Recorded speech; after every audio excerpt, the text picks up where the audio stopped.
गांव जो नक्शे में नहीं था। शहर से बहुत दूर टूटी हुई सड़क के आखिरी मोड़ के बाद एक गांव पड़ता था, कुंडापुर। ना ये गांव गूगल मैप में था, ना बस ड्राइवर वहां रुकना पसंद करते थे।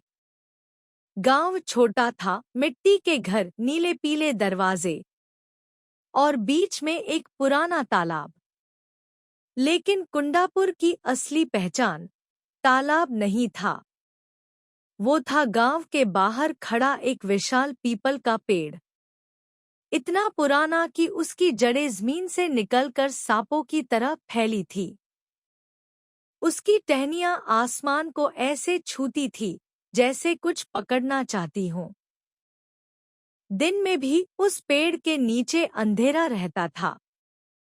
गांव वाले उसे कहते थे चुप्पा पीपल, क्योंकि वहां कोई चिड़िया नहीं बोलती थी, कोई पत्ता हवा में नहीं हिलता था और रात को कोई वहां जाता ही नहीं था।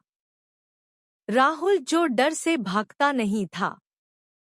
राहुल, उम्र करीब 21 साल, पतला सा लड़का, आंखों में जरूरत से ज्यादा सवाल।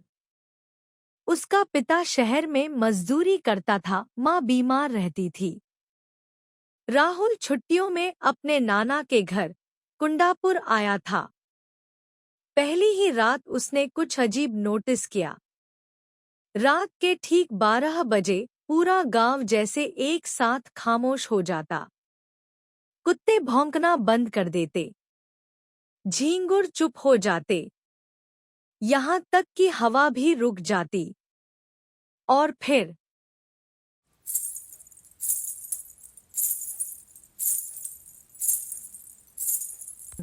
पायल की आवाज। राहुल बिस्तर पर सीधा बैठ गया। इस गांव में रात को कोई बाहर क्यों चलेगा? उसके मन में सवाल आने लगे। अगली सुबह राहुल ने दादी से पूछा, दादी, रात को पायल की आवाज क्यों आती है? दादी का चेहरा पीला पड़ गया। फिर धीमी आवाज में बोली, उस पीपल के पास मत जाना। दादी ने राहुल को डांटते हुए कहा, वो पेड़ किसी का नहीं है। राहुल हंसा। भूत प्रेत वाली बातें। दादी की आंखों में आंसू आ गए। ये कहानी नहीं है बेटा, ये सजा है। दादी ने बताया, 20 साल पहले गांव में एक लड़की रहती थी, काजल, बहुत सुंदर, बहुत शांत। लेकिन उसका जन्म अशुभ माना गया था। लोग कहते थे उसकी परछाई उल्टी पड़ती है। एक रात गांव में बच्चे गायब होने लगे। डर फैल गया। और डर जब फैलता है तो सबसे पहले बलि मांगता है।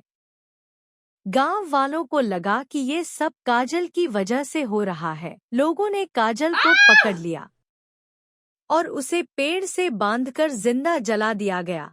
उसकी चीखें आज भी पीपल की जड़ों में दबी हैं। मरते वक्त उसने सिर्फ एक बात कही, मैं वापस आऊंगी और तुम्हें भी चैन से जीने नहीं दूंगी। राहुल को डर लग रहा था, लेकिन जिज्ञासा ज्यादा थी। शाम ढलते ही वो अकेला पीपल की तरफ चल पड़ा। जैसे ही राहुल ने पेड़ को छुआ, ठक, किसी ने पीछे से उसका नाम लिया। राहुल। आवाज औरत की थी, मीठी लेकिन ठंडी।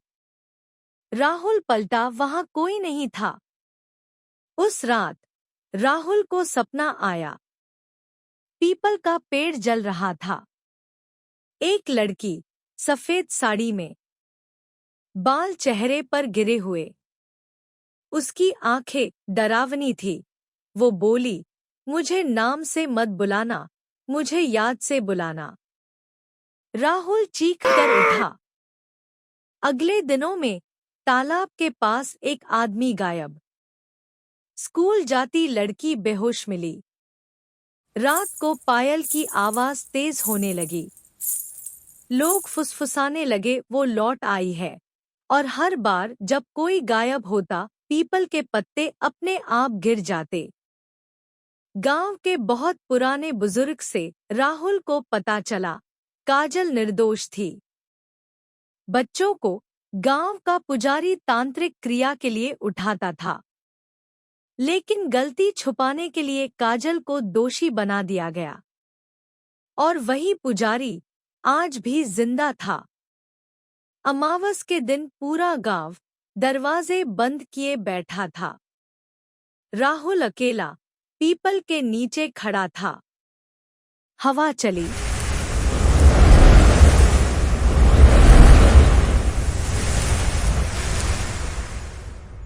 पत्ते सरसराए, और फिर वो दिखाई दी।